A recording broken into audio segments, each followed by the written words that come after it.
There is a specific kind of stress that is accelerating inside organizations right now. And most leaders are carrying it without a name for it, without a clinical framework for understanding it, and without permission to acknowledge that it is real. It is AI anxiety. And before you dismiss that phrase as something that applies to frontline workers worried about job loss, I need you to hear what the most current data is actually showing.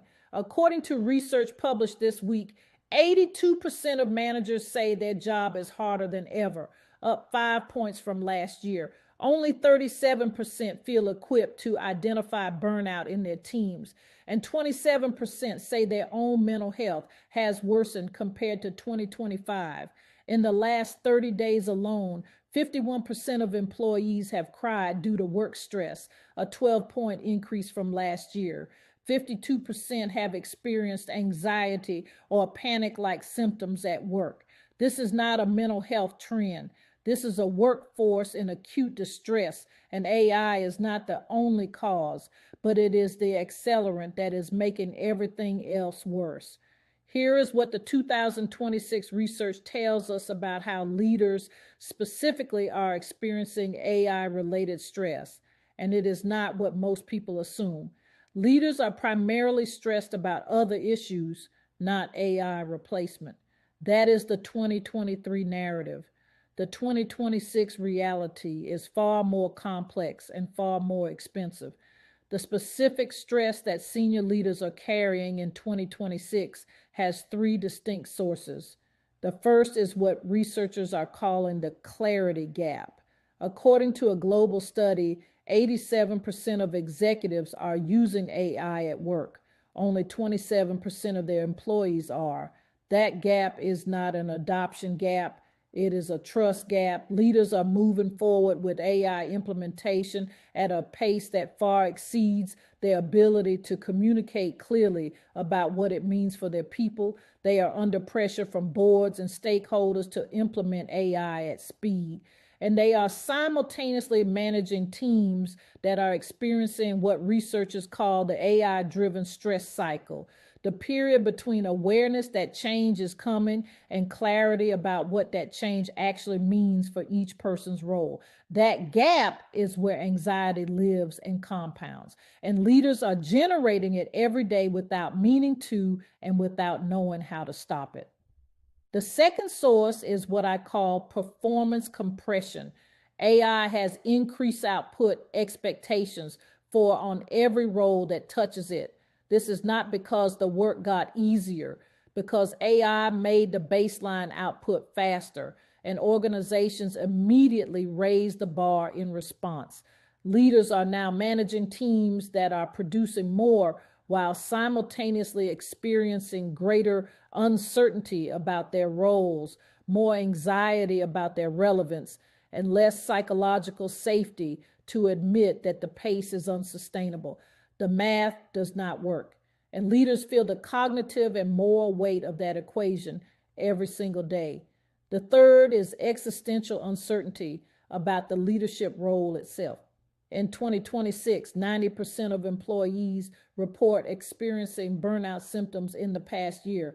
Gen Z, the incoming leadership pipeline, is already turning away from management roles because they have watched what AI-era leadership looks like, and they want no part of it. Only 6% of Gen Z aspire to senior leadership roles. Half of Gen Z professionals say middle management is, in their words, high stress and low reward. What his data means is for the leaders in the room right now is that the people they are responsible for developing into the next generation of leaders do not see leadership as a desirable destination. And that existential dimension, the awareness that the role you have built your identity around is perceived as a burden rather than an aspiration by the people behind you, adds its own specific weight to an already overloaded system. Before we go further, go to restleader.com and take the free stress assessment now. AI-related stress has specific signatures in the REST framework's diagnostic model, And understanding your particular pattern is the most direct path to intervention that actually works. Restleader.com, link is in the description. The REST framework addresses AI-related leadership stress at every stage. And here is what that looks like in practice. Recognize means understanding that what you are experiencing as AI pressure is not simply a technology management problem, it is a stress architecture problem. The clarity gap, the performance compression, and the existential dimension are biological stress loads that your prefrontal cortex, your HPA axis, and your emotional regulation system are processing alongside every other demand on your leadership capacity. Recognizing them as biological events, not just organizational challenges, changes how you respond to them. Explore means examining two specific things. First, what decisions are you currently avoiding or delaying because of AI-related uncertainty? Avoidance of uncertain decisions is one of the most reliable indicators of cognitive overload, and AI has introduced more genuinely uncertain decisions into leadership context than any other single factor over the last decade. Second, what are you currently communicating to your team about AI? And what are you withholding due to your own lack of clarity?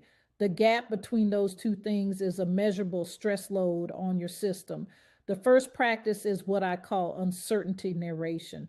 You do not need to have all the answers. You need to narrate what you do know, what you do not know yet, and when you expect to have more clarity.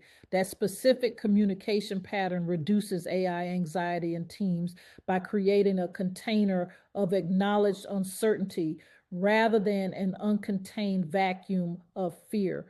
The second is workload architecture review. If your team is producing more output because AI has made certain tasks faster, but the psychological load, the emotional labor, and the decision complexity have not decreased proportionally, you do not have a productivity gain, you have acceleration toward burnout. A deliberate audit of what has genuinely been reduced versus what has simply been made faster is one of the most important leadership interventions available in 2026. The third is the relevance conversation. For each person on your team, a direct and honest conversation about how their role is evolving in an AI environment, what skills remain irreplaceable, and how the organization intends to support that transition. Trust in a direct manager strongly predicts whether people engage with organizational change or are consumed by anxiety about it. You do not need certainty to have this conversation. You need honesty and presence. Those are things AI cannot replicate, and your team needs them from you specifically. The anxiety spreading through organizations right now is not irrational. It is a rational nervous system response to genuine uncertainty, accelerating change, and the very reasonable human question of what it means to do work that matters in a world that keeps shifting the definition.